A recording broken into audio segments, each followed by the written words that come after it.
Hello, everybody. We are in the process of getting set up. So, buckle up your headrests, if that's a phrase. I think that's a phrase that kids use now, the buckling up of the headrest. Pretty sure that's not a thing. Well, but what if they get into an accident? They should have their head firmly strapped to that cushiony thing, and that's on top. That's a headrest. So I know, but you never strap anything to a headrest. Well, I want to make changes. I want to make changes for the safety of the world. That's what I want to do. Feels a little bit unsafe, I'm not going to lie. All right. Hello, everyone. Look at all these lovely, lovely human beings in... I need a coaster. Coaster, yeah, coming up. Ba-bam. Shoop. And then I got one right here. Okay. Hi, guys. Hi, Nelson. Hi, Brittany. Hi, Jen Lundy. Hi, Bruce. Hello, Dawn, everyone. nice Hello, to see hello, you. hello, Ricky, hello. Ricky Berg, so glad to hear you're not under the weather. Just wanted to showcase the Golden Gate Bridge because we just finished up the Nocturnal Throwback podcast. And the Golden Gate Bridge plays quite prominently in that old version. It sure does. It will play again if we ever have a sequel. Did you know that? I do now. Yeah, now you do. Are you ready to go to the main camera, my love? Yes, let's do it 3, live. 2, 1. Hello, everyone. How are you? We are bringing the politics-free, Andrea, nice smiley, happy faces to you. I feel like hot garbage. I'm not going to lie to you. It's possible, even though I live in San Diego, I may put on a hat later because I got the chills. I got all of them chills. And you guys, he right before the cast started, he was like, "Cool, we're just gonna fake it till I'm just gonna fake it till I make it. Fake it till I make it. Like, don't mention that I've been sick all day." I'm like, Yeah. "Okay." I want to show you guys a super cool present I got. I'm getting some ADD therapy right now. We're trying to dive even deeper into getting better at what we do. And it's always been a huge issue for me, being scattered and distracted and things like that. So one of the things that has been recommended is more increased use of timers. Funny story. I've tried using timers twice. I have 2 timers somewhere in this facility. I don't know where they are because I put them aside and forgot about them because that's the problem. But A just got me this. This is orange and black. So you guys will see this in the background. I think it's awesome. Little orange and black hourglass. It was supposed to be a birthday gift. He has a birthday at the end of the month, and would you bring in the dog beds? Sure. He has a birthday at the end of the month, I bring the dog and I had gotten that for him for his birthday, and then he was supposed to buy a timer sometime this week. So we ended up doing that, which is good. So we are, as you guys know, today is going to be our Nocturnal Throwback Q&A. Yes. And I want to. It's going to be messy. Well, it might be messy. You've done a lot of work. It might be fine. We're trying a lot of stuff that we haven't done before. So if there are technical issues, as usual, crack a brew, get a glass of water, hang out, relax. We'll be back at it. We've learned so much in the past since when did we start this in March? Yeah, in March. Yeah, we've learned so much about this process. But there's still a lot of errors. And we haven't had a chance to tell you yet, but this cast is probably going to be 2 hours long. We're not expecting you to stay there the whole time, but we got so many questions. We need to just start planning that all of our Q&As are going to be 2 podcast episodes long. So this is no exception, and hopefully you guys can stick around for some of it. Or all of it. We'd love to have you either way. And Nelson points out there's a timer on your watching phones, probably watches. Believe it or not, I can forget there are timers on the gosh darn watch that's on my wrist. And it's a watch. It tells time. So. And the best thing about that is he does it. It's totally active. It's totally active. It'll buzz him and let him know. I just forget to make the timer. Yeah, I know. So. I know. It's crazy. All right. So what we're going to do now, you guys, is make sure I'm not missing anything here. We're going to have do you want to do the Siglocktail before that? Yeah. We're going to do actually up until, so what we're going to do, like I said, this is actually going to be 2 podcast episodes. This Sunday and next Sunday is the things that we're going to strip out the audio and put this in there. Okay. So it'll be awkward in like 10 minutes after we do the charity sponsors, Siglerbrations. We're not going to do pup dates today just because we've got so much to do, but they'll be back on Tuesday. Mm-hmm. So, and I got a lot of junkie pup pictures in Facebook this week, so it's going to be very fun. But there's going to be a little weirdness where you watch me start the episode again, sort of 10 minutes in, and then again in another hour. So just roll with it. Just roll with it. All right. Team Loya has not finished yet, so when we start the spoilery part, we will let everybody know. Siglocktails, ladies and gentlemen, check it out. Here we go. This is the Siglocktail. Yeah, so the Siglocktail, Scott, like he said, is a little under the weather today, so he's actually drinking tea, or hot toddy maybe.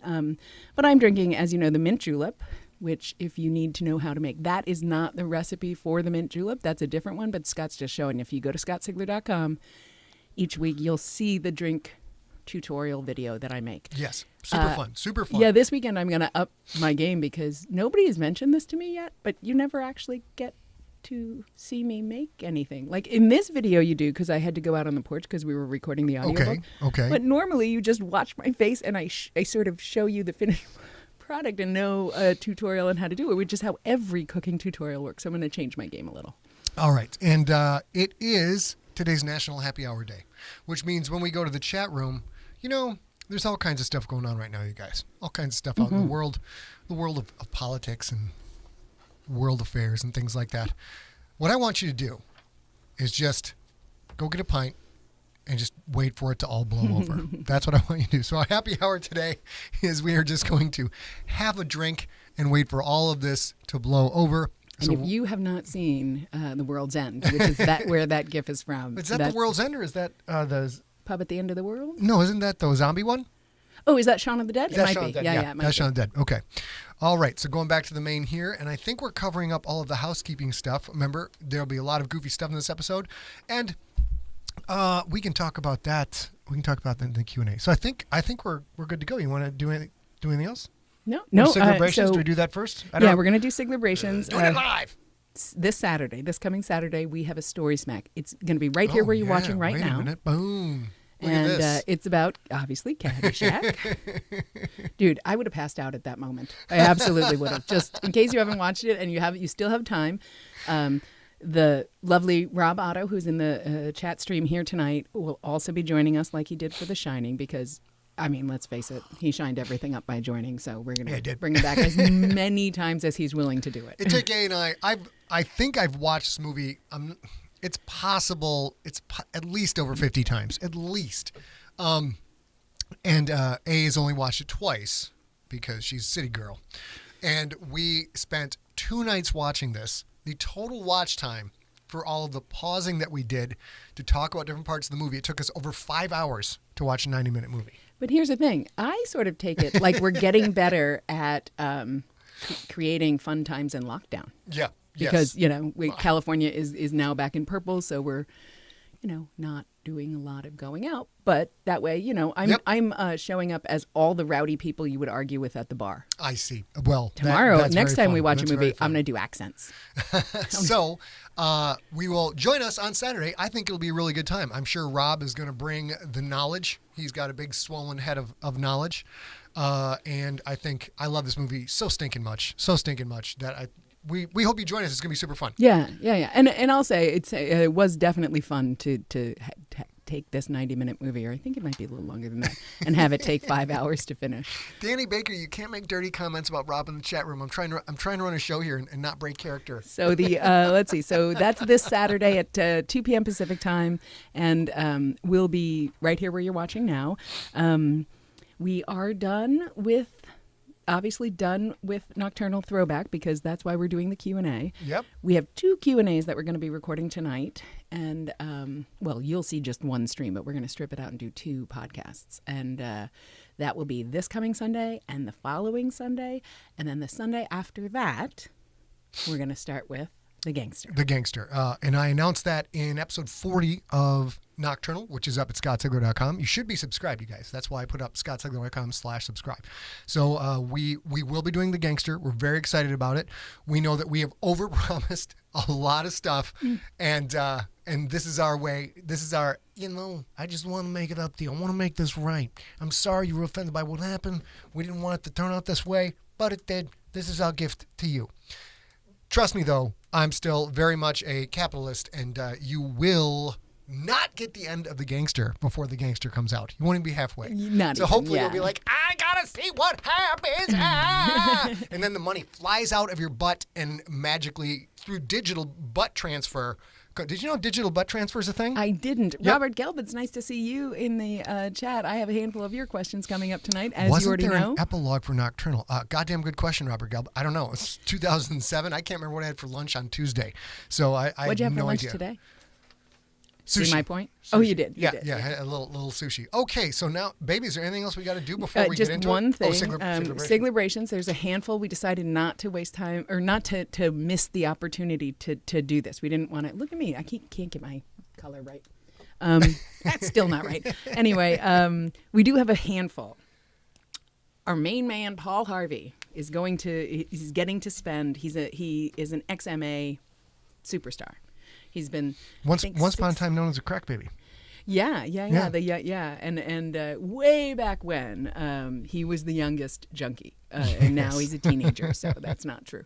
But he does XMA, and he gets to train for a whole week with a 6-time world champion, and that's Wow. for him especially. That's got to be a huge rush. And he works so hard. It's got to be a huge rush. Yeah. And of course, this is a whole family that does martial arts. They're a weapon wielding family. There's a lot of swords. Yeah. A couple of crowbars. And they all know martial arts.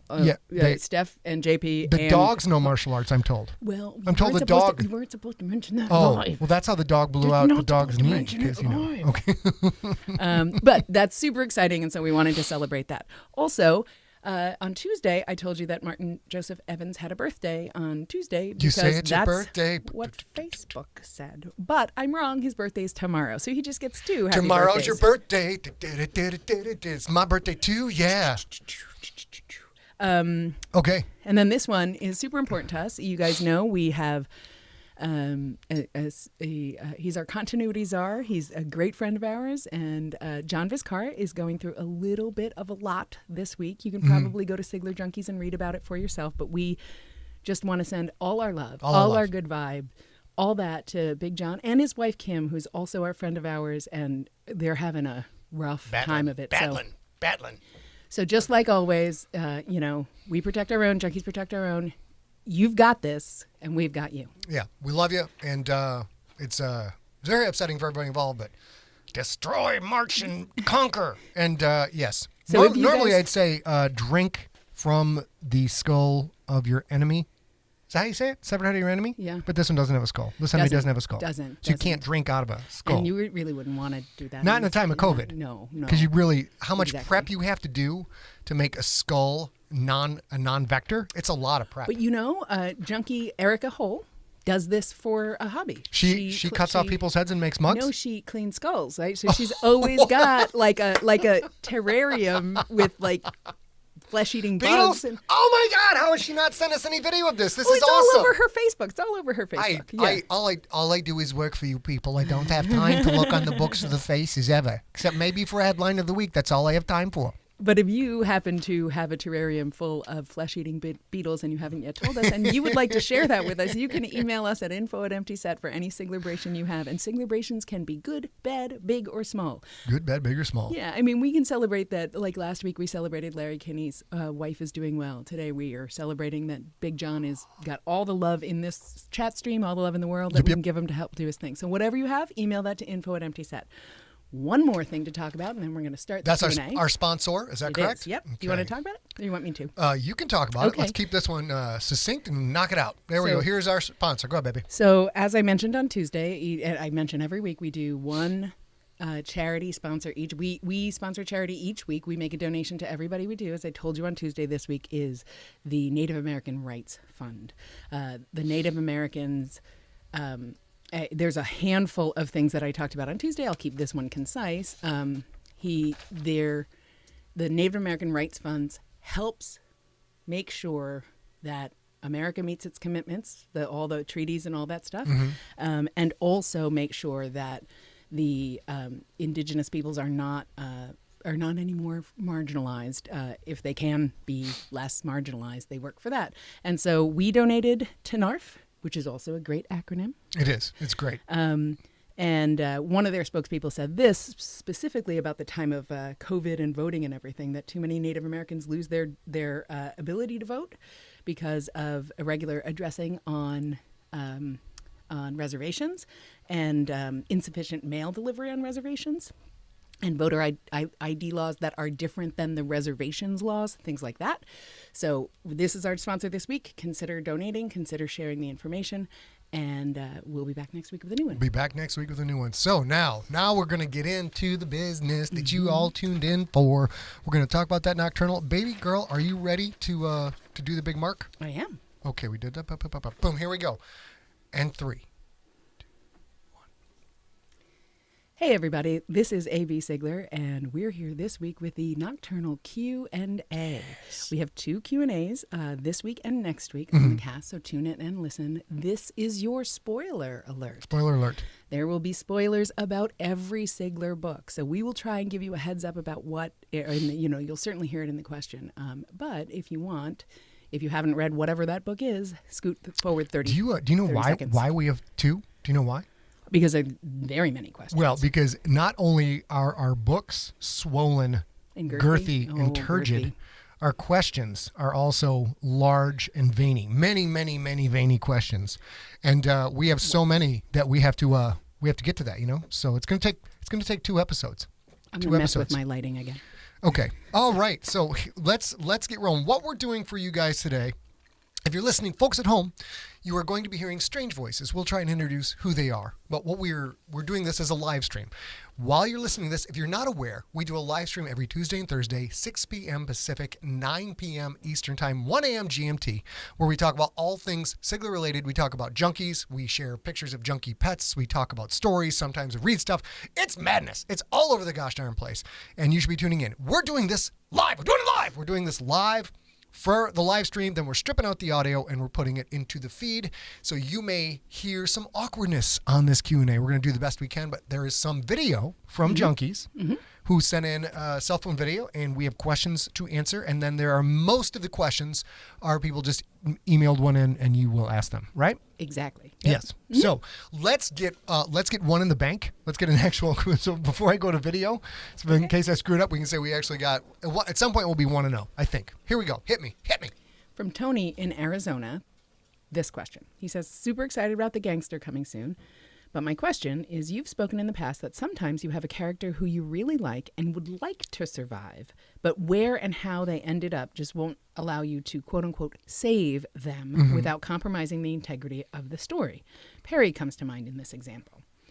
My question is, have you ever had the opposite happen, where you wanted to off someone but felt this guy is just too skilled to be killed by the people or situation that they're in right now? I love, and as a PS, he says, I love Big Baby and I want to go on a hunting trip with him and Harry. See if you can make that happen. Big Baby is a character from the Hippo stories. It's a talking gun in a way, in a sort of a way. But do I have characters that I want to get rid of, but kind of can't for plot purposes? No, I actually don't.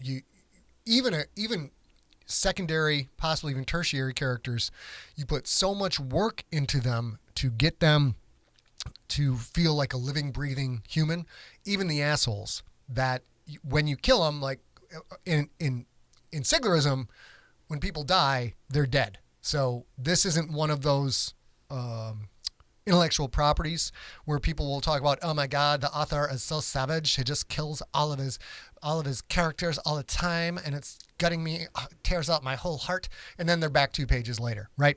When I kill them, they stay dead. So to actually kill a character that you put time in building, that is not something I ever want to do. So that is the answer to that question. Terrific. Let's do one more, then we'll go for a video question. Yeah, I thought, well, you just said we were going to do 4. What? You said we were going to do 4 questions. Let's do 4. Let's do 4. That's 3 to go. Let's do it. Okay. So from Sean Dyer, who I think is with us tonight.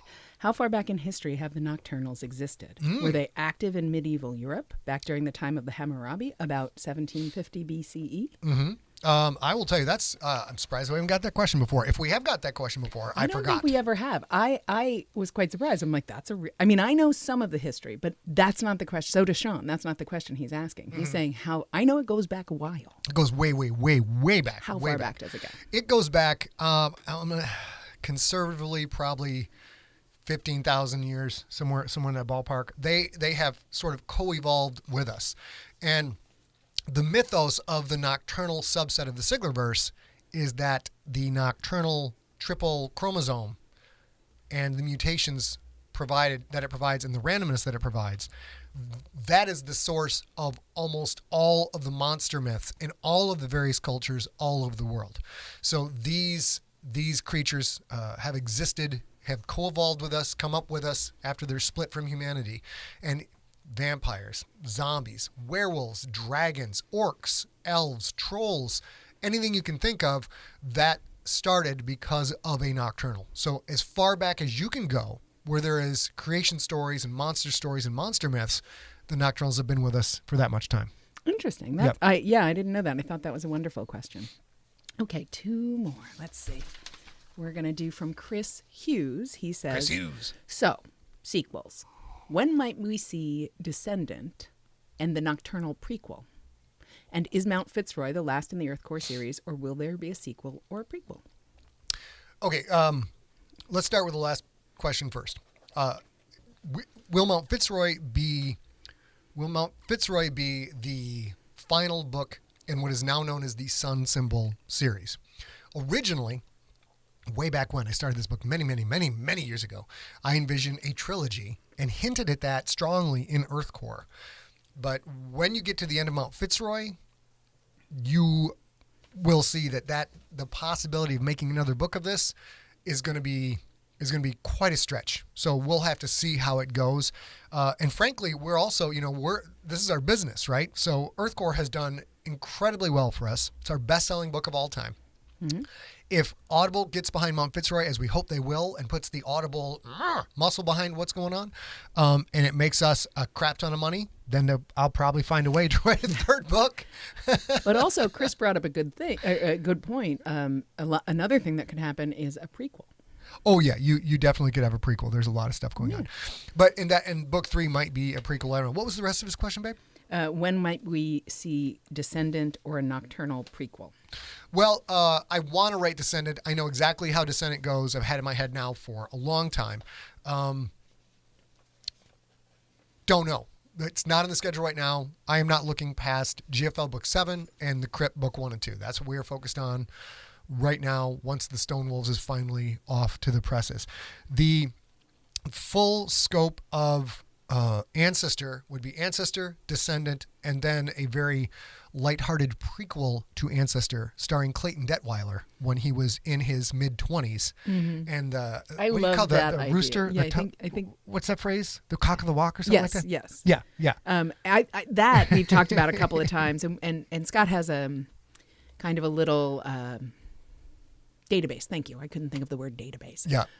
Scott has a database full of story ideas, and we finally figured out a way, years ago this was, where it's the name, the date he came up with it, the name, what he was thinking about at the time, whatever, and then a tiny little like elevator pitch, so to speak. Mm-hmm. But when we talked about Clayton Detweiler being the cock of the walk and being like a 20-something, and if you know this character, you know how awesome he is. I was like, maybe we should do that. And he was like, no, unfortunately we have 5 other books to put out. And this is the only one that I was like, maybe we should do that. Because I would love to see that. That'd be awesome. And I would love to see the Tweety Family Christmas special. Oh, the Tweety Family Christmas special. The Nocturnal prequel, the Ancestor prequel, I think would be so fun because Clayton would be the main character. And you have secondary characters like, Frank Sinatra, Sammy Davis, Marilyn Monroe, Dean, all of the classics from that era, all would vacation there. Surprise, things go horribly wrong. Now, and what was the other one? Was that talk about Nocturnal? No, it was Descendant, and then it was the question you asked first. Okay, cool. Answered first, I mean. All right, let's do another one. From Brianna Blackwell, are you still planning a Siglerfest in April 2021? No. Probably not. We don't know for sure. We are, at the moment, I've had this question come in 3 times this week, and I always answer honestly. You guys know this about me. I'm going to give you whatever info I have. If I had to decide today, there is 0 chance that I would risk you guys, risk having a Siglerfest because I can't imagine one of you getting sick. Mm-hmm. I can't imagine us choosing to do that. We would be verklempt. We'd be very verklempt. Yeah. So it is unlikely that there is going to be a Siglerfest in April 2021. That is what we're saying. That said, we have made a promise that we're going to let you guys know definitively make a decision by the end of this year. So right now, if we had to choose today, no. Mm-hmm. If I had to make a guess, no April 2021. And here's the thing. I can't tell you if somebody said like Siglerfest 2022, which I love the idea, but I'm not sure that's a possibility either until we have a little more knowledge and info and make sure that everybody can be safe. Because, I just can't even imagine doing something so fun and having it be one person gets sick. We have a hard enough time in this house when any of you get sick. When especially when junkies get seriously ill. I'm not gonna lie, we don't handle that really well. I write about awful things all the time, but when it actually is happening, it's difficult. So if we were to throw an event, and at that event, we can't. There's no way we're gonna be responsible for how the hotel staff practices things, etc. Even if we go through all the safety protocols, people still get ill. We're gonna feel really bad, and that's not something we're down for. Yeah, and Jeff, since you keep saying, okay, what about 2023? I'll be honest. At this point, we may never have another Siglerfest. We're not planning that, but we are absolutely not. The only kind of punishment we want to put junkies through is either the mental things that you go through when you read Scott's books, or hangovers at Siglerfest, and that's it, really. Yeah. Oh God, I've had many Siglerfest hangovers. What's the next question, Sugar Plum? Now it's supposed to be a video question. It is. We're gonna try this. All right, ladies and gentlemen, here we go. We are going to attempt time travel. Let's see. We've got I've it right got here. my drink just in case. Yes. Here we go with Servo and Fort. Little nice picture of the brothers doing their thing. So now here's what we're gonna try. There may be volume spikes. We're not entirely sure how this is going to go. Bear with us. First question is, This is Steve. Now, you said A pointed out that two of these video questions are basically the same question. We're just going to play it anyways because 5 people took the time to send a video. We're going to show it off to them. So here we go. We'll give this a shot. Hi, Scott. I am one of the original junkies. My name was featured in your edition of Ancestor. I'm over in the UK, and my question for you is really simple. What happened to your comic book empire? There was only one issue released on Amazon. Thanks. Excellent Excellent question.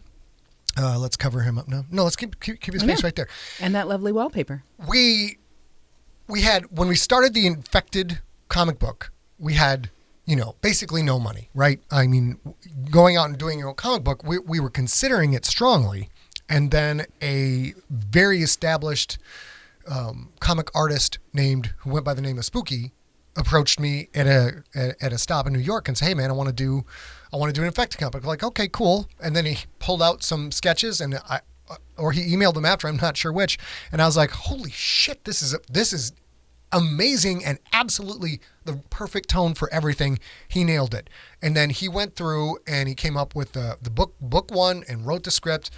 And then issue 1. And then we took that to, God, who's the comic book company? IDW. Thank you. Took it to IDW and they bought it as a user-owned comic. So basically, they are just the conduit through which the finished art, finished stories goes to them, and they kind of handled the rest, which means they didn't have any ownership of the IP. And then we wound up being really late on the deadlines for episode 1, and IDW was extremely patient. And then we started to do episode number 2, and things came up in Spookie's life, and it wound up taking a really long time to get done. And after, I think it was the second time IDW had to call Diamond Distributors, the comic book distribution company, and say, yeah, we're late. We'd promised you this. It's not here when it's supposed to be. They very politely tapped out. They were like, this is not how we do business. Sorry, we couldn't make this work. We're dropping the series. And we've never really had time to pick back up on it again. And we had started work on a Rookie comic book and an Ancestor comic book, and largely ran into the same issue. So the Infected comic book, it just to make sure that nobody feels like IDW did us wrong or anything like that. They were spectacular partners, and we did everything we could. But we were working with Scott was writing the scripts. Spookie was doing the art. Things started to happen for Spookie that really we couldn't get that work done, and we couldn't justifiably change out an artist, because if you guys are comic fans, you know it's such a particular thing, and it was so beautiful. But there was no way to kind of mesh it. And IDW were very gracious, and they were very good to us. And they were like, we can't do this now. If you can ever get this back together, you let us know. But we just haven't, honestly, we haven't gotten around to it. Yeah, That's just and we've just got so many. And, this year has been kind of crazy because, in case you guys don't know, if there's anybody watching or listening who doesn't know, we, in November of last year, decided that we weren't even going to travel this year at all. I'm so sorry that we did this, you guys. I don't think it was us, but if it was us, I'm so sorry.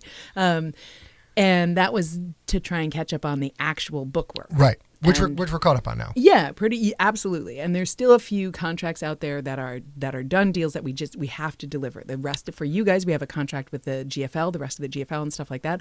I think we wouldn't get back to it until after that. And I would like to point out, if you look at the screen, that A Real Girl's lower third super is A Real Girl, and the Scott Sigler lower third super, I've never looked so good. If you look on the far side of your screen. Been going to the gym. Also, my little brother with the tails wrapped around my tiny, tiny head. Okay. Jeff Edwards, asks if the comic is available for download anywhere, and I don't think so. I think you might be able to get it on Comixology, but there's only the one episode of Infected. So I'm not sure if it's still there. Someday we hope to get back. I would just like to finish that one. It would be great, but we haven't heard from Spooky in a long time. Just haven't stayed in communication. So if we ever do it again, I would want to start with IDW because they were great to work with, and see if they can just, they are the experts in making comic books. We are not. So we'll see what they can do. What is the next question? Tyler Ginger Bissett asks, I have a question about Earthcore. Uh-huh. Did the song Last Kiss by Pearl Jam have any influence on the death of Kirkland's wife, which I'm guessing influence on you writing the scene? Right. No. Okay. Easiest answer to the whole thing. No. Nine. Yet. It is decided. It is decided. Okay, baby, Which, go ahead. you're sometimes a wordy mofo, so that's good. For sure. Okay, from Jonathan Walls. Nocturnal is my favorite Sigler story. I've read different versions over the years, and I swear there is a version where Pookie gets killed by a knife to the gut on a porch. What version was that? Did I get the wrong mushrooms on my pizza? I think you got the wrong mushrooms on your pizza. He does say thanks for many, many years of fabulous stories. I plan to kill Pookie in episode number 3 or chapter 3 of the book.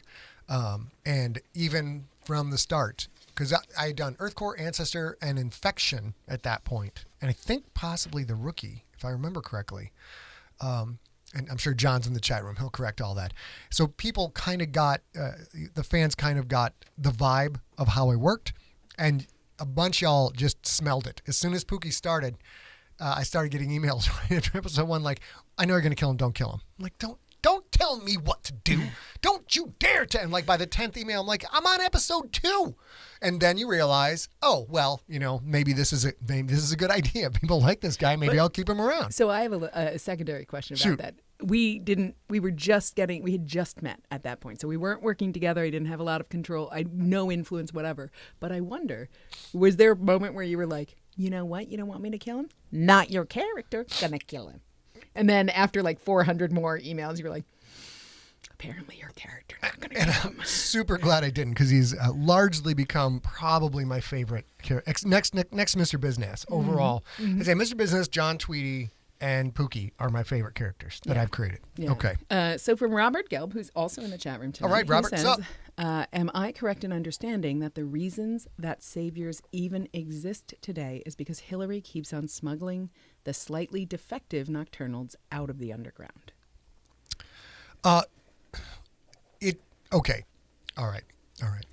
There's only so much I can tell you about this. If I live long enough, we're going to get Nocturnal Book 2, 3, 4, and the prequel. Oh, Lord. I'm going to give you the shocker of Nocturnal. I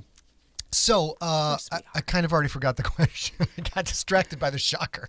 I startled myself. This is a family show. Yeah. I'm not sure what that Give was. me The that again, question babe. Give me the question is, again, am I baby. correct in understanding that the reasons the saviors even exist today is because Hillary keeps on smuggling the yes. lightly defective nocturnals out of the underground? Well, the answer to that question is I can't tell you. Clearly, she smuggled Bryan out, and Bryan is the new savior for book 2, book 3. So, the answer to that is yes. Without Bryan, the line would have ended, and that would not have happened at all. As for the other saviors that you have seen and you have not seen, I can't tell you yet. Someday, I will be able to tell you. So, whatever you do, stay alive. Stay alive so you can read the story. Next question. From Ian Cole. Thank you so much for replaying this podcast. It has been a blast. Why, FDO? Why what? Why did you change Bryan's nickname from Ninja to Terminator? Okay, that's actually a pretty good question. Now, remember a lot of this stuff, even for the book, the print book that finally came out, it was 2014, I think. So is that right? No, 2012. Nocturnal? 2011. Nocturnal, yeah, Nocturnal's it's very old. It's older than Tuesday's Lunch. So, there was, I can't remember. He was, the ninja didn't quite work for me because it went over to Terminator, because what I was trying to communicate better in the later drafts was that he was emotionally distant, and he is a oh my God, that's when he came out with it? 2007? 2007. Holy crap. It's 13 years ago. But basically, just the word the Terminator is a way to convey his coldness and his lack of emotion. And what if you read enough cop stories and read enough true life cop stories, by and large, when a law enforcement officer has to draw his or her weapon in the line of duty, and it, God forbid, has to take a life, it can screw people up really, really bad. And there are many layers of psychological care after the fact, because of course these are very tough, mentally tough people who do a very difficult job. It's like, man, are you okay? You just killed someone. Like, I'm fine. And they're not. And the narrator, he wasn't fine. So there's a lot of steps you have to go through after that to make sure, if you're going to have that gun in your hand and go out on duty again, that you are stable. And Bryan in Nocturnal is basically pretending to be concerned because he is, spoiler. Do we get the spoiler alert? We did. Spoiler. Hey, Kent Lolly, nice to see you out there. Bryan is one of them, and the Nocturnals are a genetic offshoot of humanity, and they are straight up predators. They're predators. The lions do not feel bad for the gazelles that they kill, and Nocturnals do not feel bad when they prey upon humans. And Bryan's kind of weirdly caught in the middle, and he always thinks he's very weird. He's like, I'm supposed to feel bad about this, and I just flat out don't. I'm not upset. Nothing. That was the hint to who he was. Yeah, and the other thing that, so this came out as a podcast. It started in October of 2007, and as a book in 2012. I just looked it up. So another thing that happened, and we were working together at this point, was the ninjas come with other ninjas. They come with a code. They come, just like the samurai, they come with stuff and support and knowledge and history and worldview and everything else. And Bryan is exactly the opposite. He is not, he doesn't fit, like Scott just said, he's trying to pretend to be empathetic because he doesn't feel it.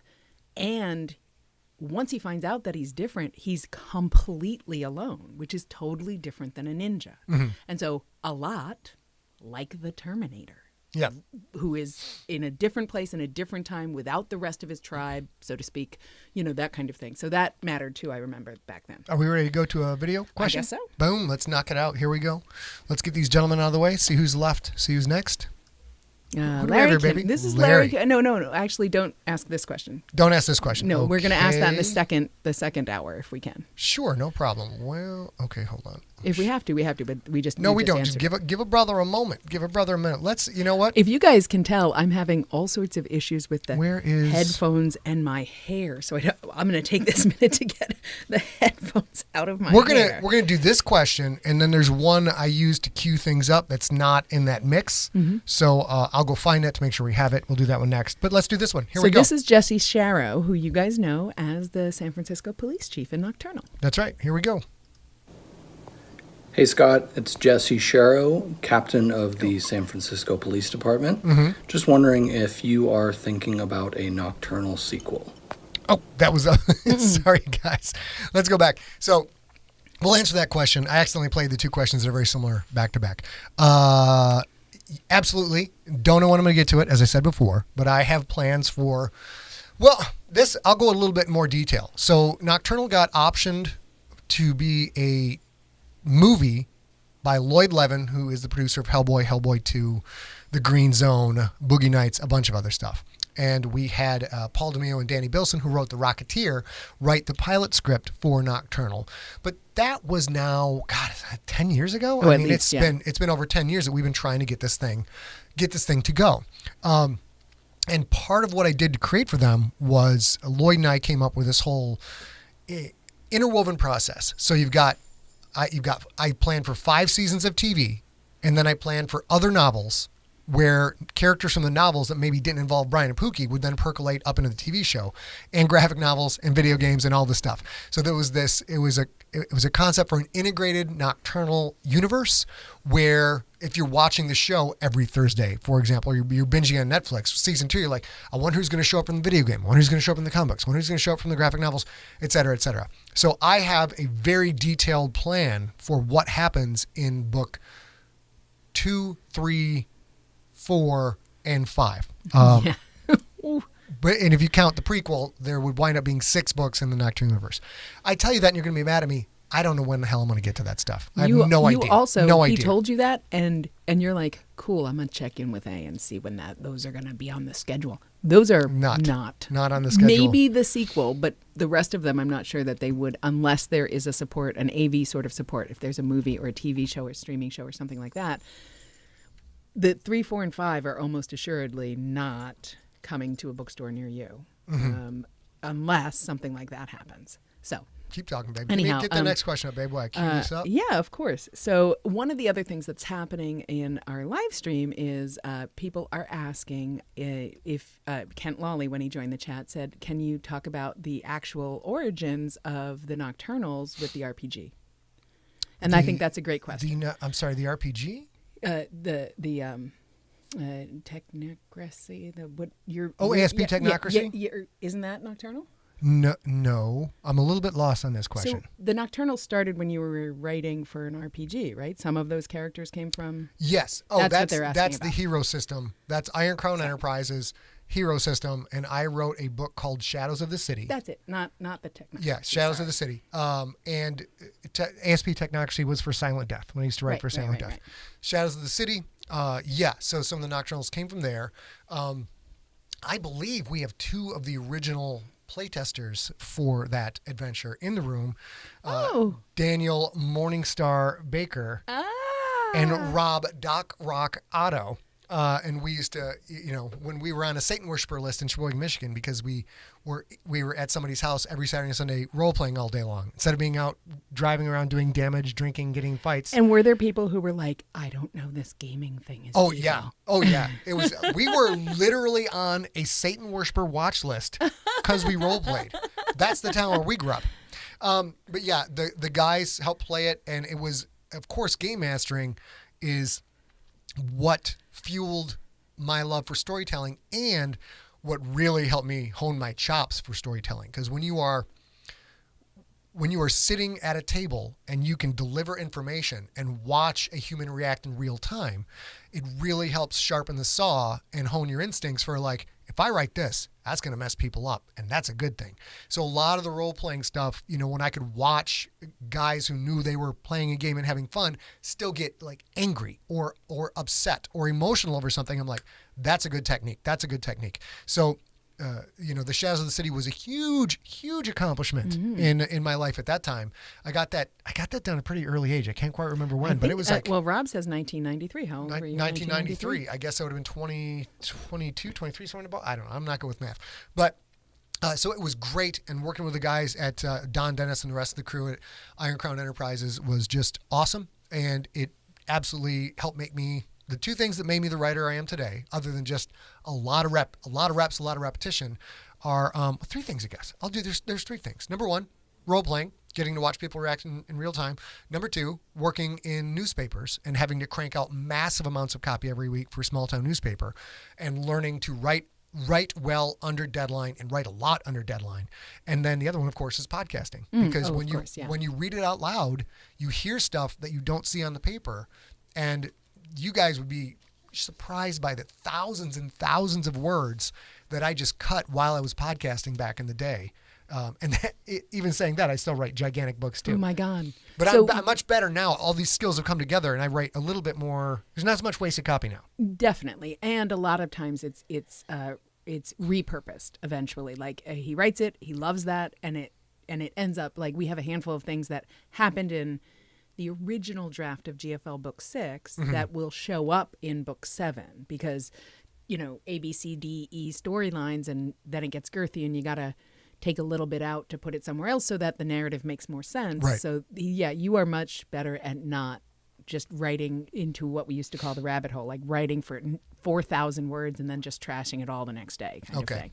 I'm going to bring you up a little bit on the mic if we keep that position so we can avoid the plosives. But I know I realized I made a huge headache for Steve Rickyberg because I forgot to record this in Logic. So he's going to have the audio ripped down from the video. But good luck, Steve.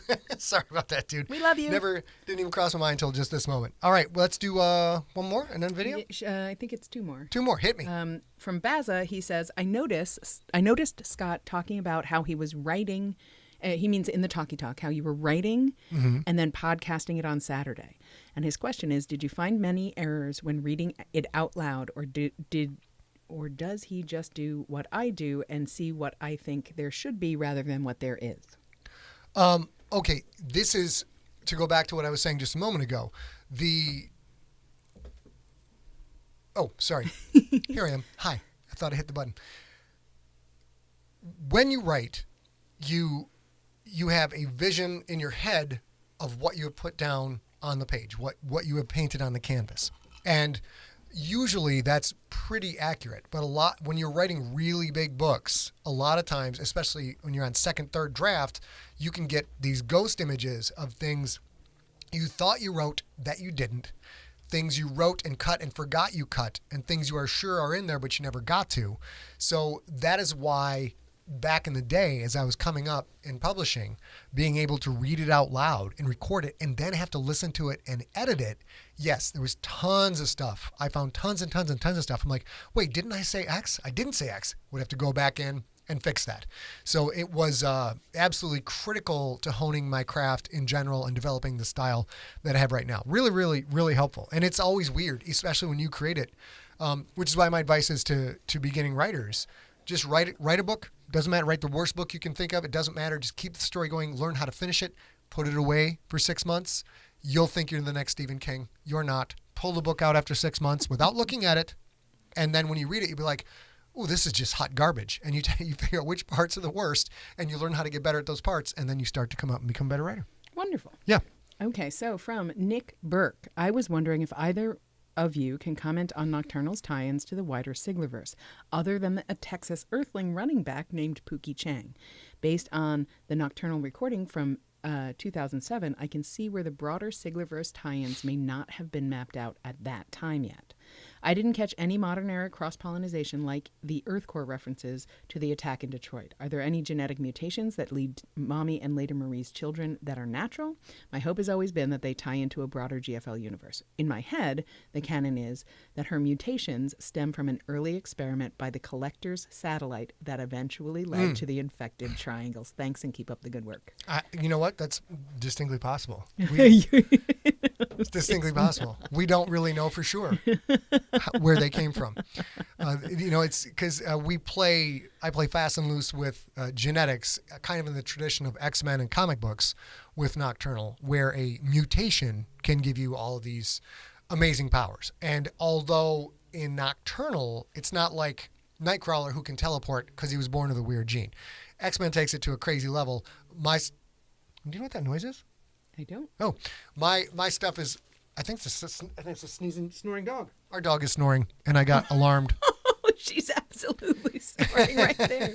Should I move her? No, she's fine. Okay. So, in Nocturnal, all of the powers and skills, etc., that you see, almost all of them are explainable with real world physics. We're taking, of course, biology, huge leaps of biology, but there is no, someone doesn't have the power to teleport, or the power to walk through walls or anything like that, which is kind of what brings it down and makes it a little more, it feels more realistic. It's a superhero story, but it feels like a very realistic superhero story because of that. But where they got this ability, where the extra chromosome came from, who knows? Could be. He could be right.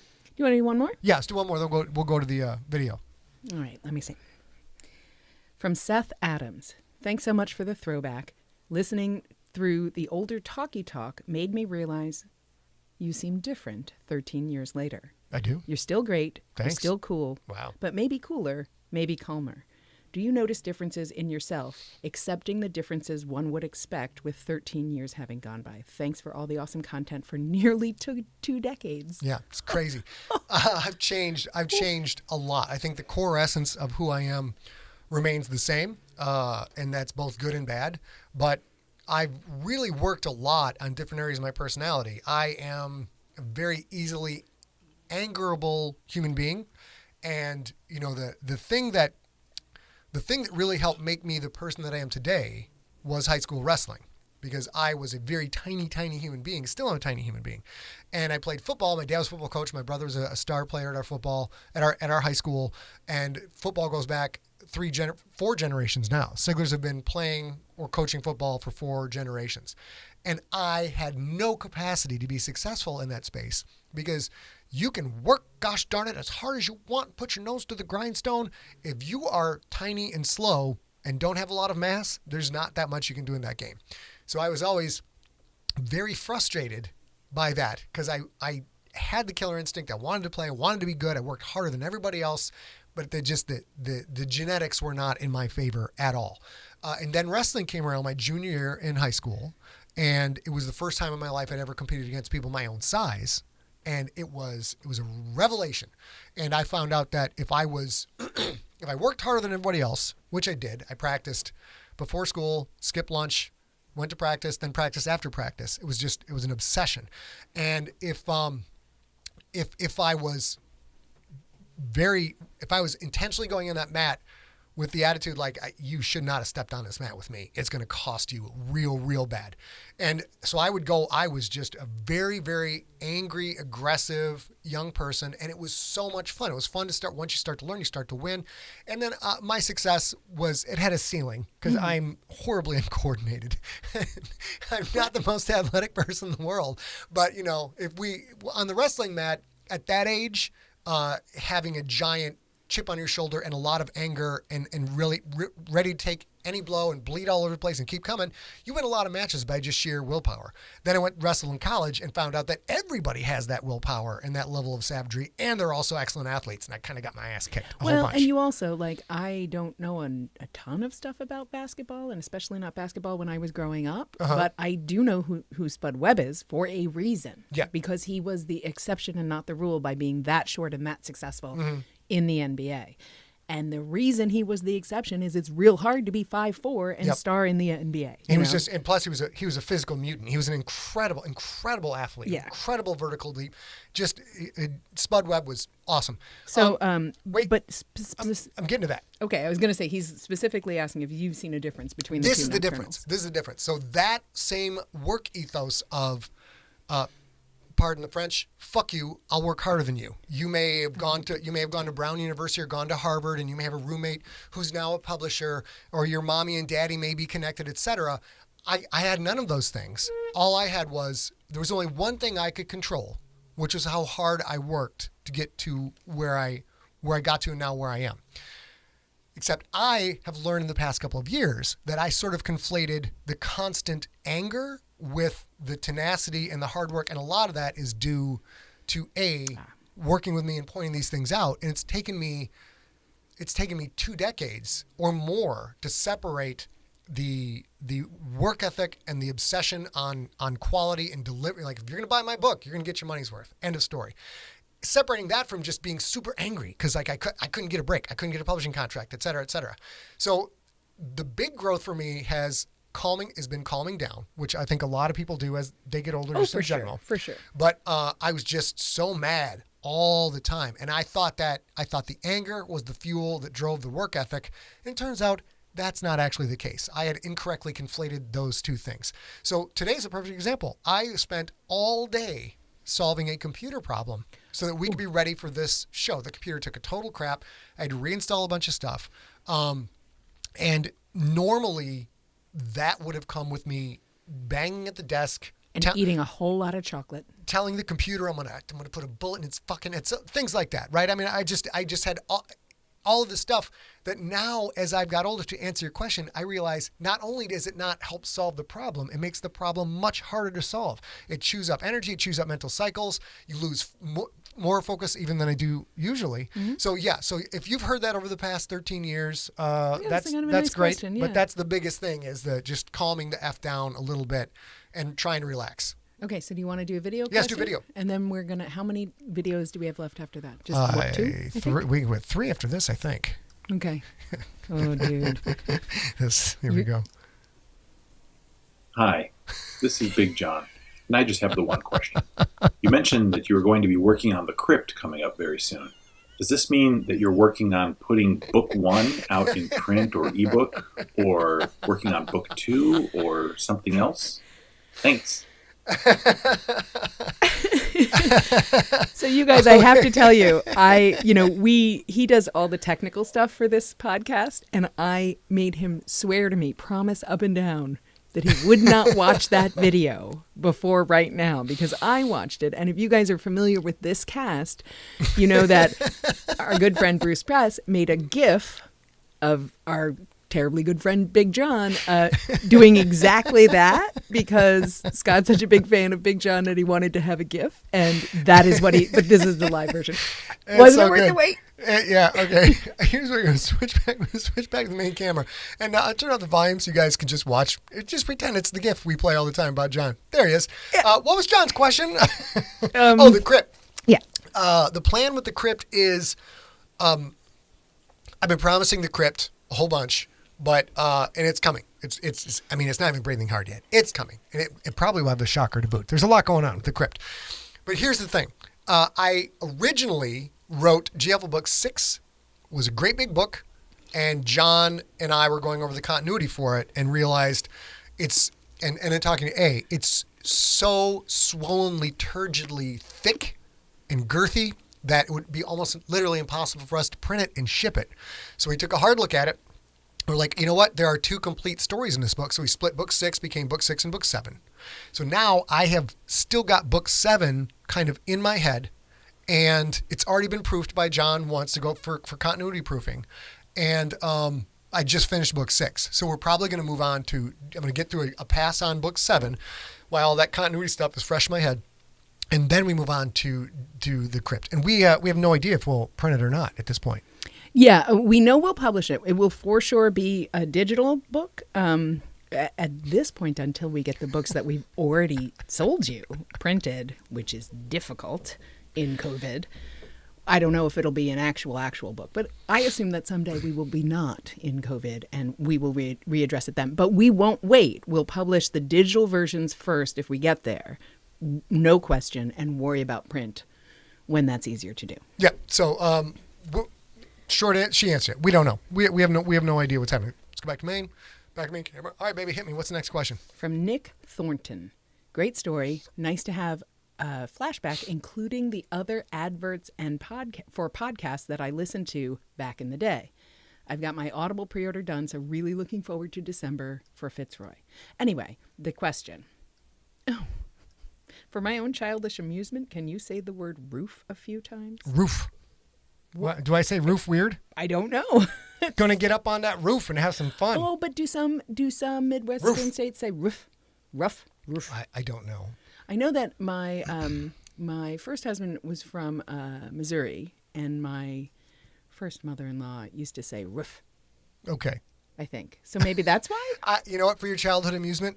Roof. I was up on the roof doing things that one does on a roof, which sometimes are very rough. Rough roofs. Rough roofs are a way to go. All right, next question, baby.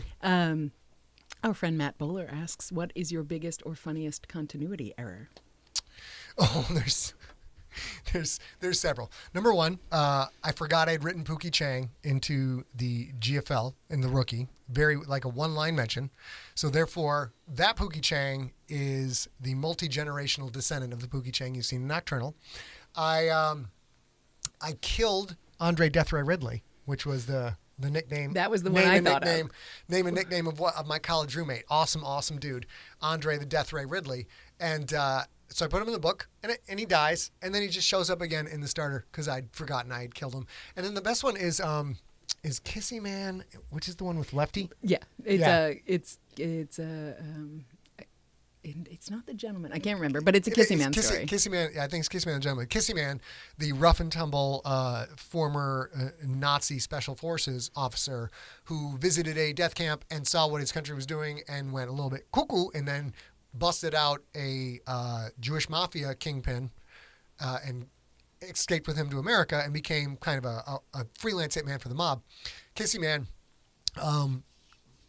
hangs out with Lefty, and Lefty is called Lefty because Lefty has no right arm. And then at the end of the story, he was begging at Twinkies, so they give him some Twinkies, and I can't remember the line exactly, but he reached out with both hands and took the Twinkies. And I got so much shit. I got so much shit for it. It's true. It's like okay, Scott. It's one thing that you forgot your character is missing an arm, but his name is Lefty. It's true. Yeah. So those are the most embarrassing. Lefty and the Twinkie. Beth. Yeah, yes. Exactly. This is probably a quick question. Smorg asks. Smorg's in the chat room tonight. She asks, why did Mr. Biz-Nass's name change from Claudio to Thomas? I don't know. That's what I figured. It was going to be like, I don't know. I don't have any idea. Okay. No, wait. I think I do know this. Do I know this? I think I know this. When you write the book and you start putting down names, sometimes you can have a name that's very similar to another name.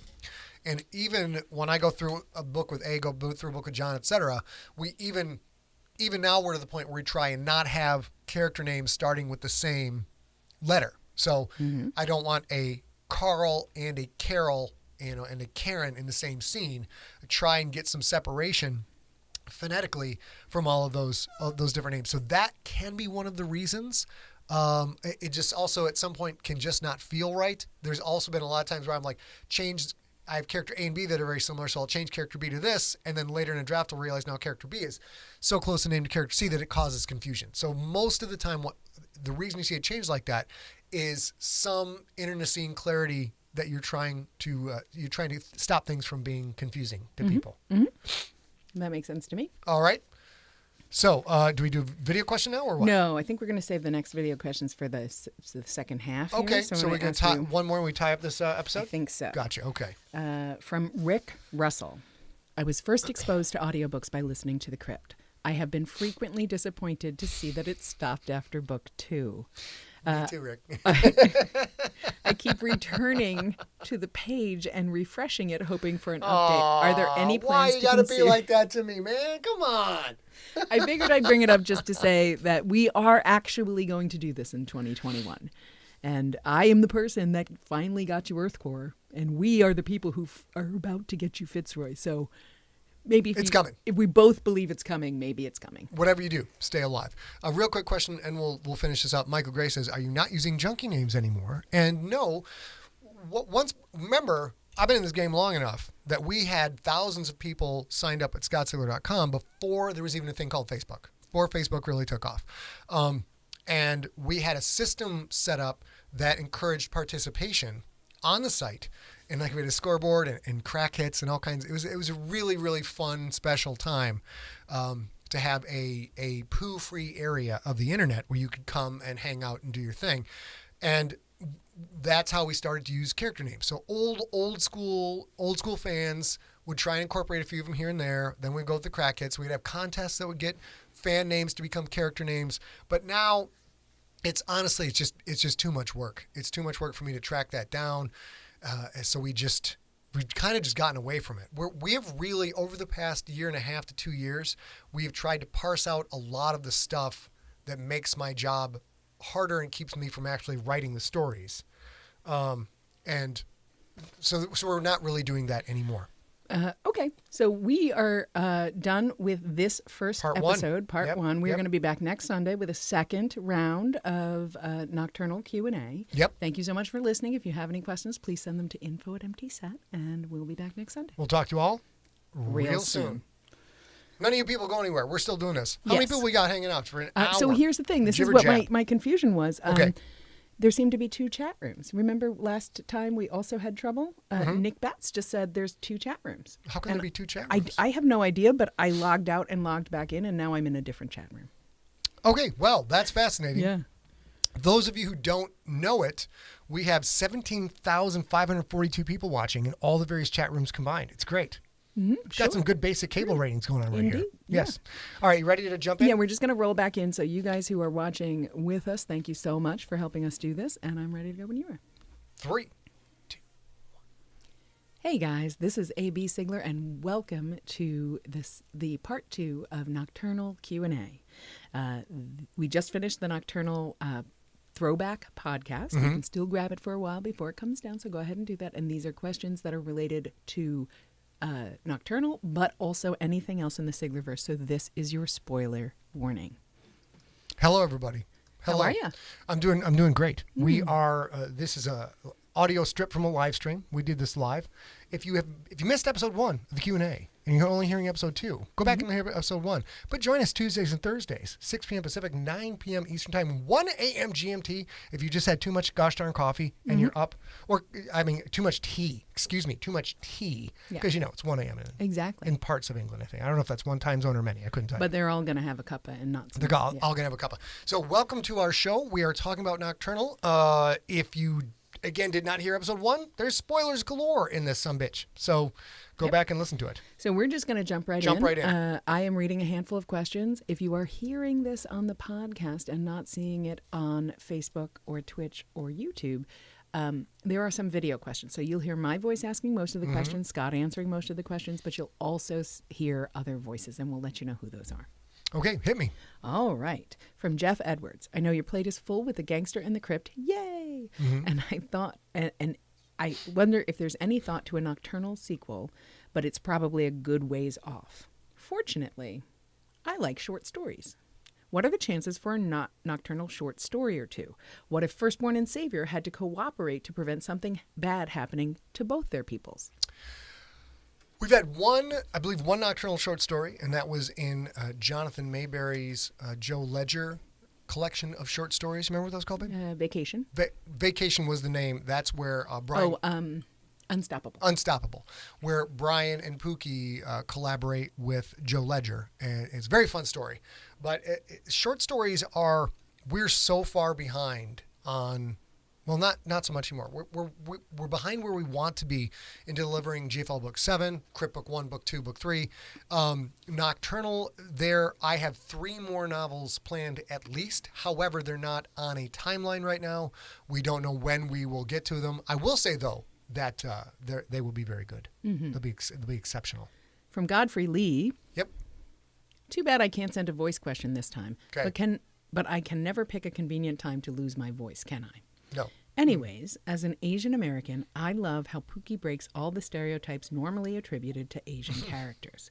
With this in mind, I have to ask, who or what inspired you to be ahead of the curve and create this positive character back in 2007? Well, mostly positive. I mean, he does ruin marriages, but nobody's perfect, right? Listen, if you got Pookie's charm, things are going to happen. There's nothing a brother can do. He can't help. He's gorgeous. I don't have an exact answer for you as to why I have an Asian American character who identifies as American, who has a Chicago accent because that's where he grew up, etc. And he doesn't know karate, and he doesn't carry a sword, and he doesn't have magic powers. He's just an Asian American dude working a job as a cop. Doesn't have a crazy Asian accent, anything like that. Because part of it, I wrote that when I lived in San Francisco.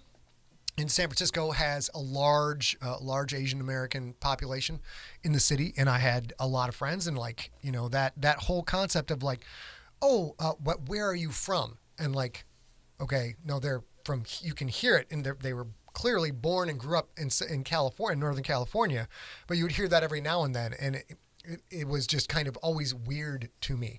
Especially, what really made it weird to me was when I moved from Michigan to San Francisco, and I would talk to somebody who was a California native for literally not even 30 seconds. They go, "Are you from Michigan?" And I'm like, "The fuck are you talking about? How do you know I'm from Michigan?" Because apparently, like, the Midwestern accent, I would sometimes get Ohio and sometimes Wisconsin, but there's something about the Michigan accent that was uniquely dialed in and somewhat abrasive to that population. So that just, those two things, I guess, kind of got me into it. And I've always been I'm very, very pro Melting pot. pro melting pot, pro America. And if you are, if you're here and you're paying your taxes and you're doing a share, I could give a rat's ass. I could give a rat's ass. But largely, I guess it's weird. Maybe that's something I saw because I was in white bread Sheboygan town and came to the big city. And Apparently it's not weird. It's good. well, Good weird. Maybe it's good weird. I'm glad it's good. I'm glad you like the character. That's the thing. I'm very glad you like the character. What's the next question? From Dana Stoll, he asks, when writing the series Bible and shopping Nocturnal for TV, did you reintroduce anything that had been in the original 2007 story that didn't end up in the 2012 final published version? Thanks again for all you do. There's the pilot script is so much different than the book. It's got the same bones, but the skin is very different. So there's now with Danny and Paul, the two screenwriters, and Lloyd's influence as the producer, they brought a lot of different things in. So little things like, gosh darn it, Rich Verdi. Mm-hmm. Rich Verdi is Rochelle Verdi because we started to look at it. We're like, this, you know what? This is a sausage factory up in here. Let's mix it up a little bit. And we were able to take the exact same character and just kind of do a little bit of a gender swap. And she's a total asshole, just like Rich is a total asshole. So there's a lot of things that have changed. One of the more interesting things that changed was, TV is largely about incredibly good-looking people doing things. Mm-hmm. So, the Hillary character changed drastically. Now Hillary's, a mid-20-something in the script. That's the favorite, weirdest change for me. Yeah, it's very cool. I get it, and it certainly makes sense. And it makes sense in the 5-story arc that he was talking about, which all things being equal would be 5 seasons. That's the hope, And that changes quite a lot, and it's important. It's important. That change is very important to the TV show, but would have been irrelevant in the book. Would have been irrelevant in the book. So to summarize your question, maybe a couple things, but it's nothing that really jumps into my head as far as stuff I cut from the throwback version that wound up in the TV show. Sure. All right. Do one more of these and do a video question after this? Sure. Okay. From Scott Adkins. Way back when, while I was pursuing this Siglerpedia, I learned that the Creterakians had given up trying to conquer 2 interstellar governments, the Rewall Association and the Kurgurk. Specifically, it is mentioned that the Kurgurk didn't even notice the Creterakians. Then he says, huh? How is that? How is it possible? How could you fail to notice obnoxious bats flying around and literally disintegrating your fellow beings? And also, what about the Rewall? Why did they give up on that race as well? And then he says this, I have meant to ask this at literally every Q&A for the past decade or so, but this time I finally remembered before it was too late, or at least I hope I did. So. Well, one of the things I play with in the GFL with the sentient races is they are not, I don't have people with bumps on their noses, as they called, as the Battlestar Galactica guys, when they sent out their series pitch, the way they described Star Trek was people in funny suits or, humans with various bumps on their noses. The aliens in the GFL are very, very, very different. The Rewall I believe that's the bacterial based. And in Creterakians, the Rewall, the Kurgurk, and other ones have a completely different outlook on existence and life and reality. You could go slaughter, 50,000 Creterakians, and the 10 that are left wouldn't give a crap because individual life doesn't mean the same thing when your identity is as a flock, as a group. The Rewall... or the Kurgurk, you mean? Well, the Kurgurk I've not introduced yet, so I'm not going to go too much into them. But a little bit. The Kurgurk homeworld is so, like, you'll see a little bit of it in the stone walls, I think. You can't even exist on it without massive amounts of protective gear and life support, etc. Yet that is their native environment, so they can survive and do all kinds of stuff there. And there's questions about what actually constitutes an individual. The Kargurk and the Rewall both, you blow them up into 100 pieces, maybe there's 100 different individuals. So yeah, you can blow someone up, but if each of those pieces can go on and then become its own entity, then that changes the game as far as how much they care if you do blow them up at all. The Prawat were like that to start with, but eventually in their evolution, their biotechnological evolution, they get to a point where the assemblage of minids that eventually attains sentience and consciousness and thinks therefore it is, shortly after that, it can't split anymore. If it does, then that individual dies and there's two completely new individuals. So they eventually that was kind of weeded out, evolutionarily speaking. So that's a rough answer with stuff I can't get into yet, but hopefully we'll get into by book 8. And we have, I think you guys know this, the Creterakians, how they took over the universe is when their force shows up, it's literally millions and millions and millions of Creterakians that show up to take over your society. And so we had a discussion once where it was sort of akin to say somehow every single ant in the United States was destroyed. It wouldn't matter to the population of ants in the world. There's a bajillion ants in Australia. There's a bajillion ants in South America. And they, not only would they not know or care, they wouldn't even notice that huge part of their society was wiped out. And I think that is a similar thing sometimes to the different types of species. Yeah, in your... I'm a huge biology buff fan, and have always just been fascinated with all the different varieties of life that exist on planet Earth alone. And, as you can tell by reading the GFL series, the crypt era of the GFL series, this concept that we're all going to be these lovely, we're all going to get together with another race and everybody's going to be super happy and erudite and educated, and there'll be peace, and we'll get rid of money because it's not necessary anymore. That's all a bunch of horse pucky. We're going to just slaughter whoever we meet. They're going to slaughter us. Everybody's going to look super weird and gross. And geez, we can't even get along now. We all look exactly the same. We all look exactly the same. We can't get along at all now. What's going to happen when it's, when the person you're rooming with is half grasshopper, half mouse, half bacterial slime, which sounds pretty gross. Yeah. Rob would like that, though. Rob Otto would like that. Okay. Yep. Do you want to do a video or you want? Yeah, let's do video. Okay. Let's do video. Bum, bum, bum. So far, so good. I may have just jinxed myself. All right, here we go. This is our friend Joshua Loya. Joshua Loya, hit it. All right, Sigler, got to ask you, in this short period of time, was there any scene in Nocturnal that was so fucked up, even you were like, holy shit, I can't believe I actually wrote that?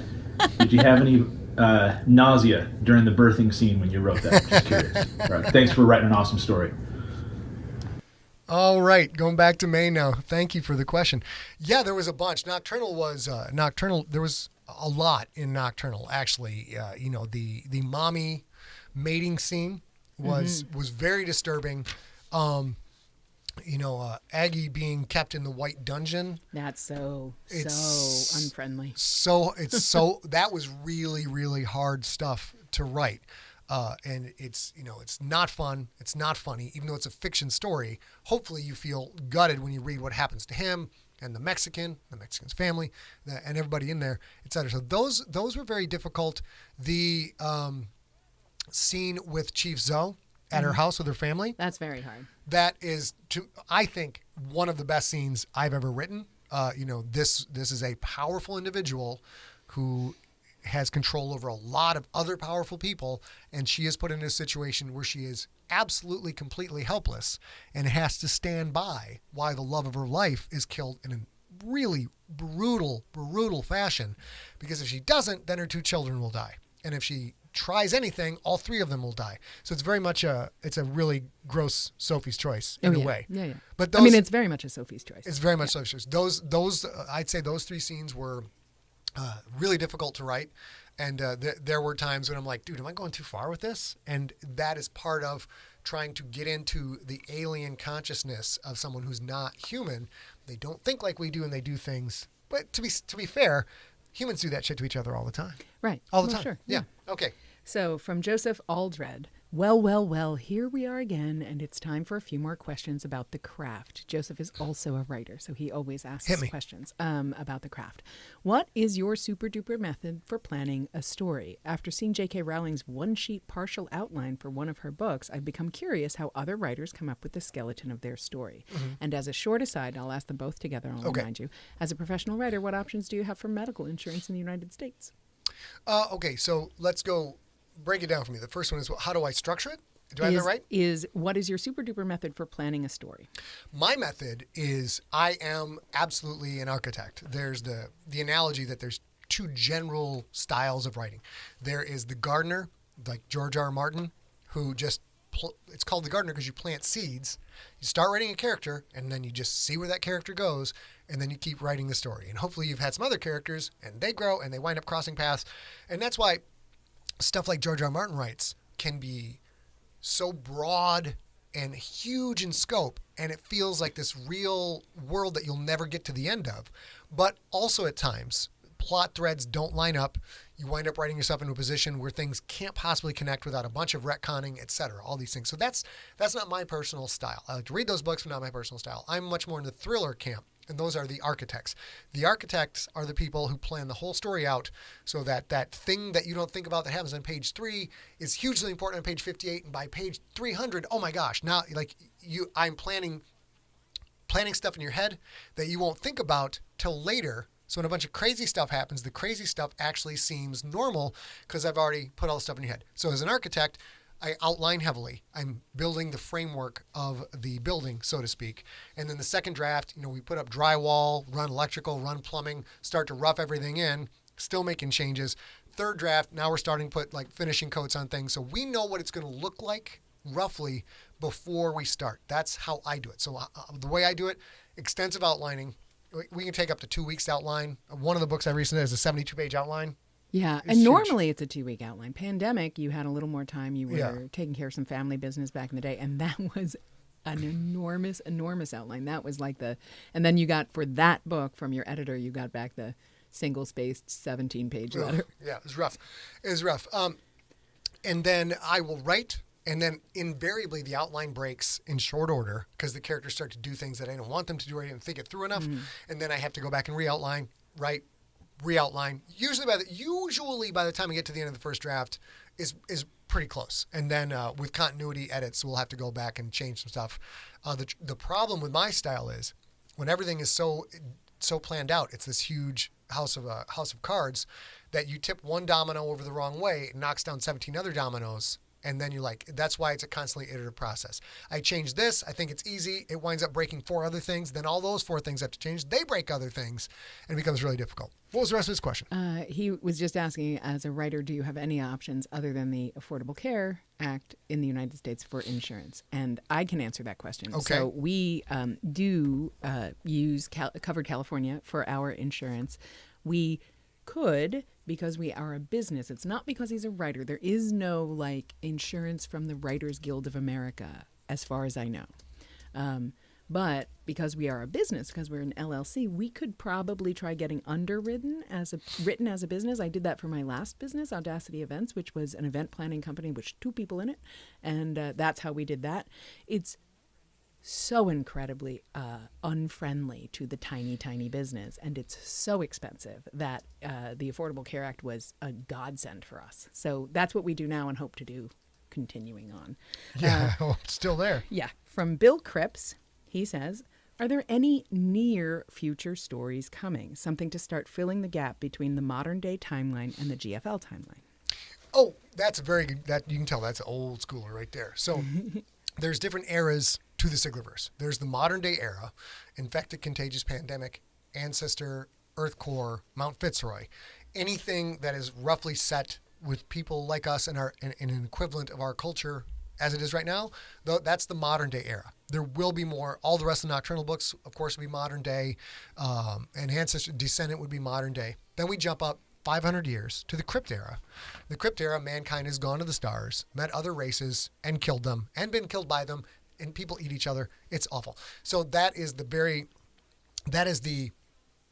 Crypt is the more realistic version of what it will be like if we ever meet alien races, where I have a very dark vision of what's going to happen with that. And then 700 years from now is the more Star Trek-ish, the races are largely working together with still a lot of racism, speciesism, etc.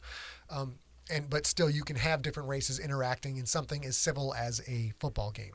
So the short term, the question is there anything in the modern era that's going to connect to the crypt? I can tell you this, it all connects to the crypt. There's so much stuff going on in the modern day books that will come to fruition in the crypt and eventually comes to fruition in the GFL. So the Siglerverse, you don't have to read everything, but everything you read is going to matter somewhere down the line, even if it's just a fun Easter egg or something like that. Yeah, for sure. Okay. From Godfrey, we have another question. Would you do Sparkle Horse exactly as you presented it for April Fools? Sorry, Nelson. That's great. For real, if James Patterson reached out to you, but on the conditions that it becomes a core book of the Siglerverse and that every future Siglerverse book you write must reference it. Look, dude, James Patterson has got a lot of money. James Patterson is he's got like a whole bathroom made out of $100 bill stacks, and he wipes his butt with thousands. Everything is possible. You know, we are creators. If Spielberg shows up and goes, I love this. I didn't know Spielberg had this accent. Apparently he does. I love the Sparkle Horse. It's fabulous. What I want to do is make a movie. Can you incorporate everything else? And then I'll buy all your other stuff too. Like, yes, Mr. Spielberg, I can absolutely do that. So if somebody shows up with a big enough check, there's no end to the number of things that I can write. That's my answer. From Scott Atkins, what was Marie saying when she took a husband? I think I figured out my love. That was pretty obvious, but the rest is beyond my exceptionally limited knowledge of the Frenchian language, is what he called it. It largely depends on how accurate Google Translate was at the time. I did have a French speaker fact check it for me. We've got a couple of German speakers, I think, in the room right now who are very helpful with stuff of that nature. But I'm not entirely sure. I believe it was something along the lines of "Come to me, my love." You know, let us be one together. Because she's crazy. She's crazy. She's super crazy. So I don't know exactly, and I doubt if I will have the chance to look it up. So you can interpret whatever you want. Robert Gelb asks, when Bryan broke into the Jessup's house and attacked Adam, how did Alder Jessup know Bryan was not a monster but a savior? Okay, I'm trying to remember. That's a very good question. Well, the Jessups, I'm going to answer this as best I can, knowing I might be missing some stuff. The Jessups do not have any kind of monster radar, right? They don't know exactly who's a monster. The real interesting thing with the Nocturnals is the Ringers. The Ringers are Nocturnals. They have the same genotype as the rest of the Nocturnals, but they present as phenotypically normal human beings. So they didn't know one way or another. Or the other hidden part of that is they may already know that the savior is actually one of them. Some of this stuff comes out in the later books in the series, and I can't really share all of it right now. Yeah, and I was going to say there's part of it which is that the Jessups also, this is not their first rodeo, you know, so they may not have actually known, but they're better safe than sorry treating it like that. There's a related question from Baza that I'm going to ask right now because it makes sense. How many Marie's children are there who don't know that they're Zed and just live a normal life? The Ringers. Yeah, a lot. There's a whole bunch. And that comes into play more in book 2, 3, and 4, and 5. So, but there are enough of them that you will be seeing other characters who are like, I'm what? Yeah. That's my answer. Then we'll do this, and then we'll do a video question. Okay, this is actually, since I switched to Baza for that one, I'm going to ask he asked two. The other one was, if they were running a race, how much faster are the Nocturnals than humans? One's like Sly, he's asking about. It depends on the Nocturnal. They have a lot of variation in their physicality and in their, if I'm using it right, in their phenotype.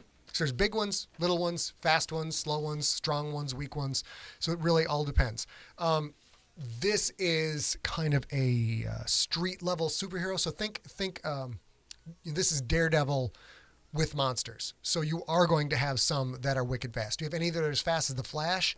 No, none of that still fits in this universe. Yes, yeah. I'm not demeaning DC, but that silly physics-free superhero stuff, the Nocturnals don't get to that level. So there's a limit on how fast they are, but you can bet your ass there's some Nocturnals that you can't outrun, and they're going to get you. Yeah. Okay. Well, and that's pretty much every Nocturnal for me. Except for, most of them anyway. A's real slow. Yeah. Real slow. We're going to do a video question All from right. Larry. Here we go, ladies and gentlemen. Let's give this a shot. Nice mask. I like it. It's lovely. This is the Hey Scott, what happened to the rookie comic that is mentioned in the Talkie Talk in the Nocturnal son of a podcast? bitch. Thanks. Bye. I've never liked you, Larry. Never liked you. Not one time. Don't like you at all. Go ahead, babe. I will say that there is also a question that doesn't really fit that I thought I would tag on here is also what happened to Addictive Comics. Yep. So in short, we tried to work with some people, again, creator-owned, powerful artists trying to make a comic book out of my intellectual property, and we got a bunch of pages done for it, and we were not able to get that off the ground. We were trying to do a mostly all digital model. I think this is even before Comixology, so we were trying to do some all digital model of that, and there's a reason you have to pay money for comic books, because it's a complicated business. It's not something that just anybody can do, and even when you find a so-so creator made comic book that somebody just went in their basement, did their own thing, put it out, that's a huge accomplishment. So the worst comic book you've ever read is better than the ones we put out, because we've been able to put out one issue so far, and it just hasn't worked out for us. That's the best answer I got. William Price asks, he's reading the Dystopia Triptych at the moment, and it made him wonder if the FDO ever reads other stories when he's part of an anthology. What about A? Do I read other stories in the anthology? Is that the question? Yeah. Gosh, You haven't yet. I do read some of the stories. I think he means narrate. Oh, do I narrate? Yeah. No. Sorry. Yeah. Now I get it. Yeah, Now I because get he it. asked me to. Yeah. No, other than our own short story collections, no. Yeah, and I will tell you that it's also not terribly common for Scott to read his own stories in somebody else's anthology. If you were asking about reading, since you asked us both, I'll say I often read all the stories in an anthology, but Scott mostly listens to audiobooks, so unless it's an audiobook, which is rare for anthologies, probably not, right? Probably not. And excuse me, voice starting to go. We're going on 2 hours here. It's also a simple business choice. I could make X amount of money reading a story for a short story for an anthology, and that's great, and that would be fun. Except that same amount of time I spend doing that, if I'm working on our own intellectual property, that is something that will make us money for the next 50 years. Mm-hmm. Or for me, I'm going to live to be 133. Well, right. Yep. So the rest of my life, that product that I create will continue to make small amounts of money. You add those together, you can make a living off it. When it's work for hire and you're just doing it for somebody else, you get that one paycheck and then you're out. So we tend to gravitate. We want my time being spent on things primarily that are going to be our digital pension, as you call it. Exactly. Yeah. So we're going to do a handful of rapid fire questions. Yes or no? Quick. Okay. Let me find them. Sorry, I should have done that first. Who do you think is a bigger jackass, Andy Crothwaite or Angus Cool? Crossweight or Cool? Who's a bigger jackass? Read Mount Fitzroy. You'll know the answer to that. Who would win in a fight, Andy Crossweight or Rabbi?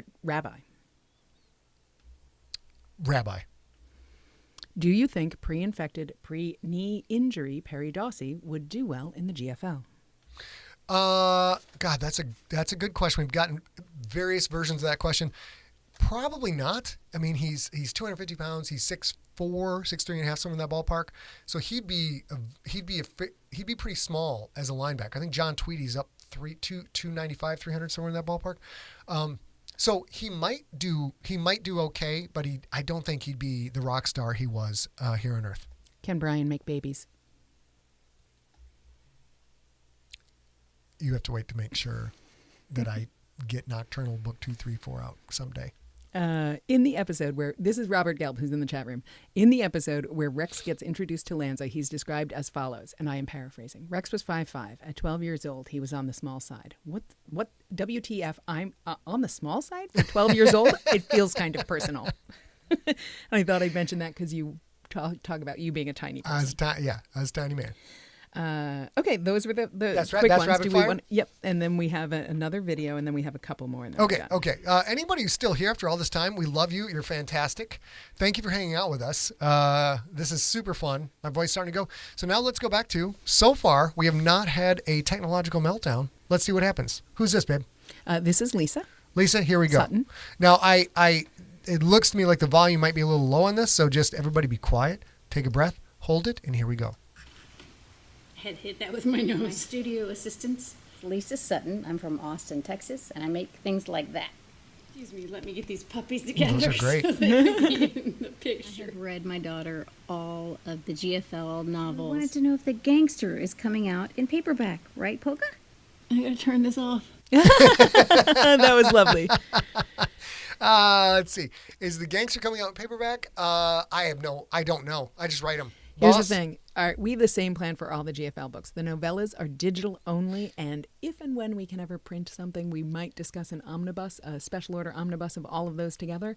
That said, novellas are always digital only at the beginning, and novels, which The Gangster is, if it's called a novel, it is going to be a hardcover special edition like you're used to, and digital ebook and audiobook, and eventually a paperback. And the paperbacks are not limited edition, and they're not, necessarily signed and all that stuff. So yes, the answer is if and when we can reliably print things again, the plan will be just the same. That said, I can't get the hardcover printed yet, and I'll give you a tiny update about that. I think that's probably going to happen sometime in January. We'll get on the presses for Nocturnal sometime in late January. Okay. That's my best guess. That means they'll arrive to us sometime in February. And then we have to figure out, we normally used to do something we called Hell Week shipping. And Hell Week shipping was we invited a whole bunch of junkies and we gave them pizza and beer. And they worked their tuchuses off for us for an entire week. And we shipped 2,200 or 2,000 books in a week. It's going to be the two of us doing that. So we're going to do it as fast as we can, but it's probably going to take a little while because I'm going to need to make sure all of my book work is done, because that is all we will do for, I'm going to guess, 2 weeks. At least 2 weeks. I mean, we did it the first time with the Rookie, which was more copies. And the first order, the first shipping, we did that alone too, and that took 9 14-hour work days to get done. So hopefully we'll be able to figure that out. Right now I'm actually looking for a place for us to do that, a physical space for us to do that, because that's also difficult to do in a purple lockdown space like we are in Southern California. Okay. Next question, maybe? Yeah, we don't have too many more altogether, but this from Brian Stellig. Thank you for this throwback, especially during this pandemic. It really helped get me out of my 2020 head for a short time each week and revisit 2007. It made me realize I've been enjoying your free content for a very long time, and this year you even added happy hours twice a week. Where, how, and when can we do something for you? Oh, that's so nice. That's very nice. Well, you guys buy the books. That is the biggest thing. And that is the core of the business. The biggest things you can do for us are, when we do books out, obviously buy the books, give the books as gifts if you can afford to do that. And the most important thing you can do is spread the Sigler Stank. Mm-hmm. Tell other people about the stories. Tell them what you like about the stories. Badger people a little bit. Like, look, I know you're not a football fan. Trust me, you got to read this. That kind of thing, that has an exponential effect that could be very beneficial to A&I and keep us, living high in the hog here in our COVID-proof dome. All the Twinkies. But that's basically, we do this. This is our job. We do this to make money. We are capitalists, and we are trying to make a successful business. But we also, as cheesy as it sounds, get an enormous amount of satisfaction and personal happiness out of developing a community of people that are not assholes to each other. That is the biggest thing that we do, is watching friendships generate in person, online, through the work. And it's really, really, really special to us that we have been able to touch so many lives. So buy the books, spread the stank, tell other people about it, and don't be dicks to each other in the world of Siglerism.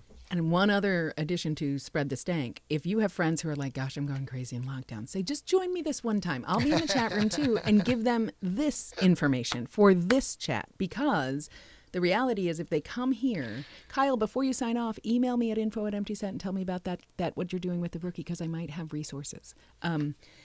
but if they come here, they'll get to know us. They'll get to know Scott. They'll get to know all of you guys who you're here because you loved the books. And that is a way that is also helpful for us maintaining our sanity in lockdown, which is why we do this for all of us, and also might create a new fan here and there.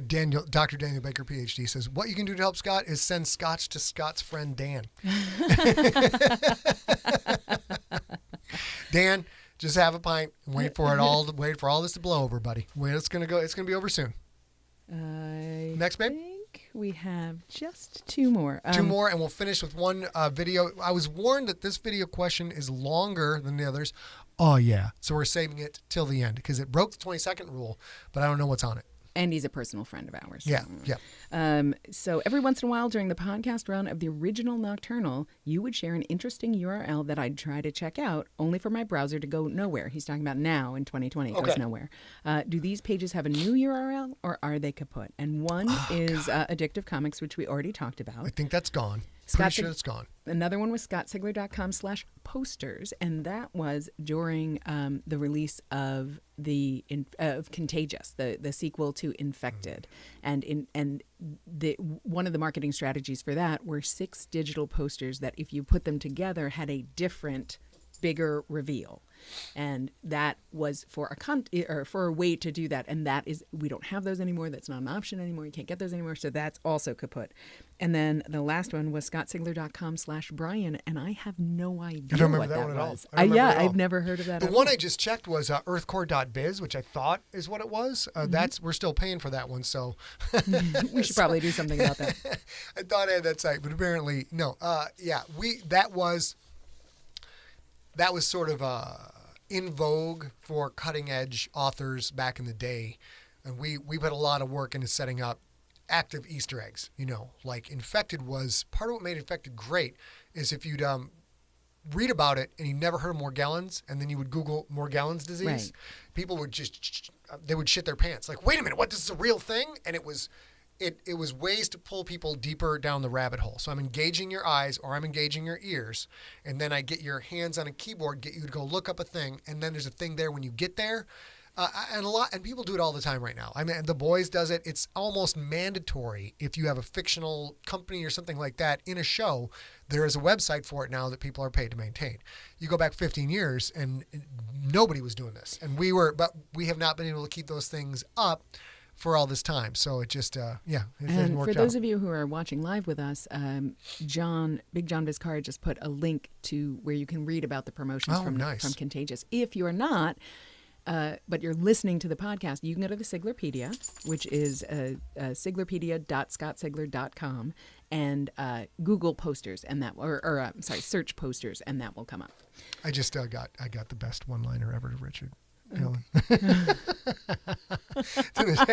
in the chat room. Sorry, guys, listening at home. We have some funny stuff going on in the chat room right now. Okay, and Robert Gill had one more question. It's also our last written question, and then we'll hear from the video.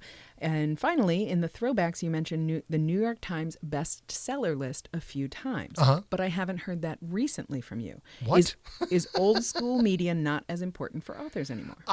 Okay. I don't know what to tell you when literally everything I put out says #1 New York Times bestselling author Scott Sigler, because we snuck in at #1. He's saying talking about the list. During the talkie talk, you talked about the Times list. Yeah. Well, things have changed a lot in the meantime since then, and then it was somewhat more mathematical, perhaps. Like everybody's always been trying to crack the code in the New York Times list. The USA Today bestseller list is straight up sales, nothing but sales. The New York Times bestseller list, which has a lot more street cred to it, if you will, is not based on math at all. You have to sell a ton of copies to get on the list, but also you have to be the right author at the right time with the right book. In the right week, and the right reviews. The right week, the right reviews, and unless you are an established, like Stephen King's always going to be top 5 no matter what. But for newer stuff, and frankly, it can get very political. And if you were doing the right thing at the right time, somebody in that department can kick you up 20 notches, and it can change your life. Mm-hmm. If you don't have those connections, and connections is the wrong word. If you don't have that the buzz going at that particular time, you can wind up off the list.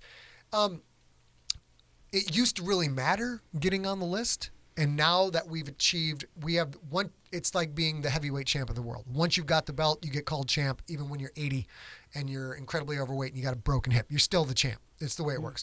We got the number one, and we would love to get more placements on the New York Times list, but it's no longer that important to us.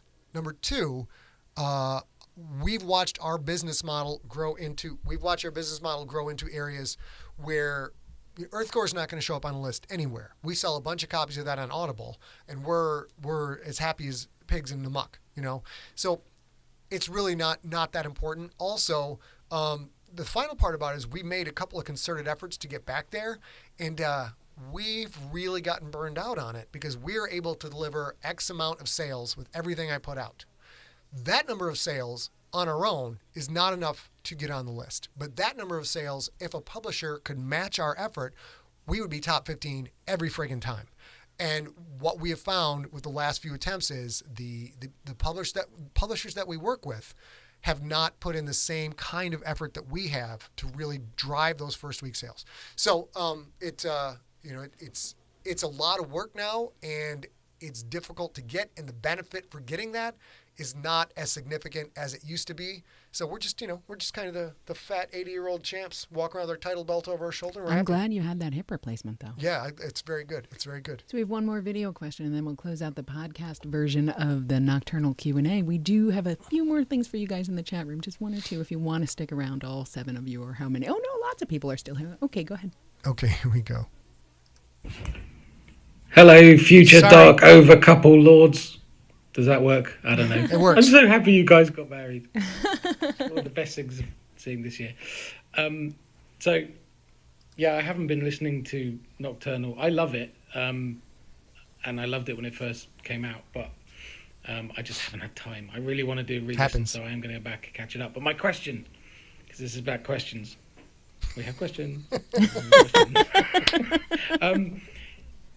In The Rookie, you have Weyland-Yutani as a beer company, and then you have your Alien Phalanx novel.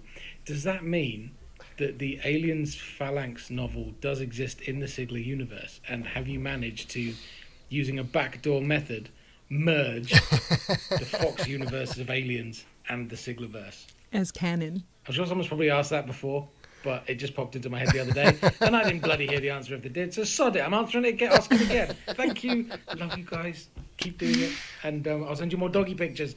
Bye. Bye. Love you. The answer to this question is no.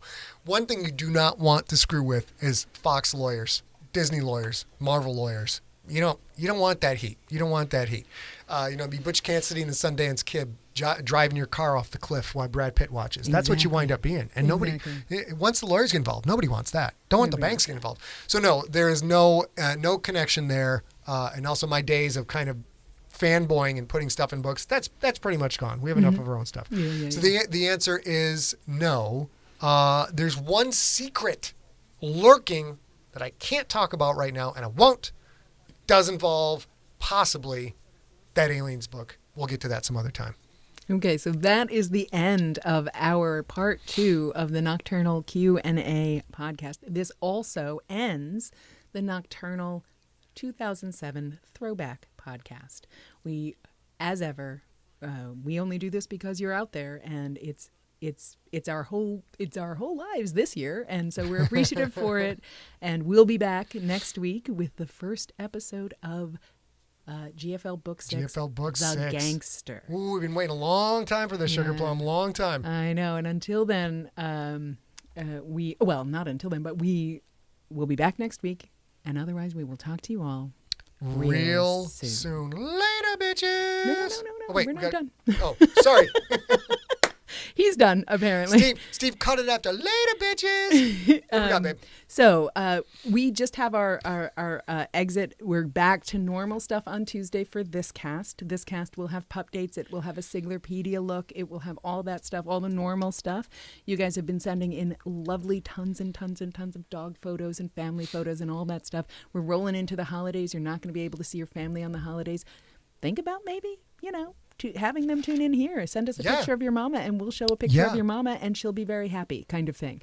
Think about any of that. Email it us at info@emptyset.com. And after that, we will be back. We also, nonprofit sponsor ideas. You can send that too. So we will be back on Thursday, November 17th, which is National Homemade Bread Day. Homemade Bread Day. Go get that bread. Go get that bread. And What? I know What? at least a handful of you in the chat room have gotten very good at making your own bread in lockdown. So I figured that we should probably celebrate that. I'm going to attempt to make my own bread, I guess. Oh, no. Yeah, sweet. So Sweet. until then, please, you guys, as this surges, this whole thing surges again in It's the surging. winter. It's surging, dog. I know we weren't supposed to hear about COVID anymore after the We- election, but guess what? It's still here. I'm shocked. And we really, we implore you to stay safe. Stay smart. And stay science. And for the love of science, listen to all the highly educated people who spend their whole lives studying all of this stuff, who have been telling you for a long time that there's going to be another surge and it's going to get worse before it gets better.